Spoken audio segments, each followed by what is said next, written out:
Hello guys, আসসালামু আলাইকুম। তো এখন আমি আছি ঢাকা হজরত শাহজালাল আন্তর্জাতিক বিমানবন্দরে। এখানে অনেক মানুষ অপেক্ষা করতেছে, আত্মীয় স্বজন প্রবাস থেকে আসতেছে। তো এটা হলো টার্মিনাল 2, ভিতরে ঢুকতে দেয় না। প্রবাসীরা আসতেছে বা ঈদ করার জন্য। এইভাবে আত্মীয় স্বজন প্রবাসী ভাইদের জন্য অপেক্ষা আছে। দেখেন, আমরা দাঁড়িয়ে আছি গেটে, ভিতরে প্রবেশ করতে দেয় না, এখানে দাঁড়িয়ে থাকতে হয়। এই ব্যাগ বা মালতা বানালে টলি দিয়ে আসার পরে গেটের সামনে আসলে সবার সাথে দেখা হয়। আমাদের প্রবাসী ভাইয়েরা আসতেছে এক এক করে প্রবাস থেকে।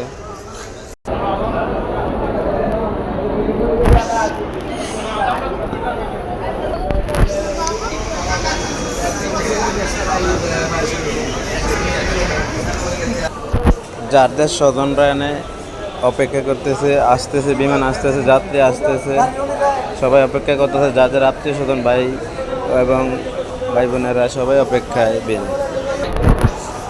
এইভাবে আত্মীয় স্বজন অপেক্ষা করতেছে। যাদের ভাই, কেউ ছেলে, কেউ চাচা, যারা আত্মীয় স্বজন প্রবাস থেকে আসতেছে সবাই অপেক্ষা করতেছে।